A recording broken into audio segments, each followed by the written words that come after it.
கிறிஸ்துவுக்குள் அன்பானவர்களே, காலைதோறும் கர்த்தரின் வார்த்தை என்ற நிகழ்ச்சி மூலம் உங்களுக்கு வணக்கத்தையும் வாழ்த்துதலையும் தெரிவித்துக் கொள்கிறேன். இன்றைய நாளுக்கான தேவ வார்த்தையானது பிலிப்பியர் 2:5. பிலிப்பியர் 2:5. கிறிஸ்து இயேசுவில் இருந்த சிந்தையே உங்களில் இருக்க கடவது என்பதாகும். கிறிஸ்துவின் சிந்தை நம்மில் காணப்பட வேண்டும். கிறிஸ்தவர்கள் என பெயர் பெற்றவர்களாகிய நாம் பெயரளவில் இருந்து விடாதபடிக்கு கிறிஸ்து இயேசுவின் சிந்தையே நமக்குள் காணப்படவே நாம் அழைக்கப்பட்டிருக்கிறோம். இயேசுவின் சிந்தனையை நாம் அறிந்து கொள்ள மத்தேயு 5:45 பிற்பகுதியை பார்க்கலாம். அவர் தீயோர் மேலும் நல்லோர் மேலும் சூரியனை உதிக்க பண்ணி நீதியுள்ளவர்கள் மேலும் அநீதி உள்ளவர்கள் மேலும் மழையை பெய்ய பண்ணுகிறார் என்று அந்த பகுதியிலே பார்க்கிறோம்.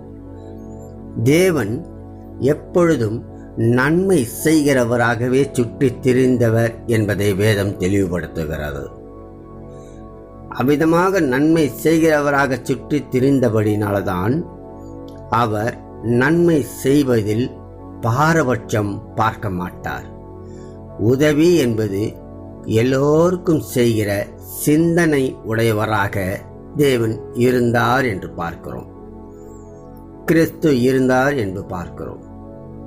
மேலும் மத்தேயு 5:44 மத்தேயு 5:44 சொல்லுகிறார், சத்துருக்களை சிநேகியுங்கள், சபிக்கிறவர்களை ஆசீர்வதியுங்கள், பகைக்கிறவர்களுக்கும் நன்மை செய்யுங்கள், உங்களை நிந்தித்து துன்புறுத்தவர்களுக்காகவும் ஜெபம் பண்ணுங்கள் என்று இயேசு தமது சிந்தனையை அங்கே வெளிப்படுத்துகிறதை நாம் பார்க்கிறோம். நாம் அவருடைய சிந்தனை உடையவர்களாய் காணப்படுவோம் என்று சொன்னால் இதன் விளைவாக நமக்கு என்ன ஆசீர்வாதத்தை தேவன் வைத்திருக்கிறார் என்றால் அது மத்தேயு 5:44 முற்பகுதியில் தெளிவாக்கப்படுகிறது. இப்படி செய்வதினால் நீங்கள் பரலோகத்தில் இருக்கிற உங்கள் பிதாவுக்கு புத்திரராயிருப்பீர்கள் என்றும் இயேசு சொல்லுகிறார். மிக அருமையாக அவருடைய சிந்தனையை அறிந்தவர்களால் செயல்படும் போது நாமும் கூட பிதாவின் புத்திரர்களாய் காணப்படுவோம் என்பதை இது நமக்கு தெளிவுபடுத்துகிறது.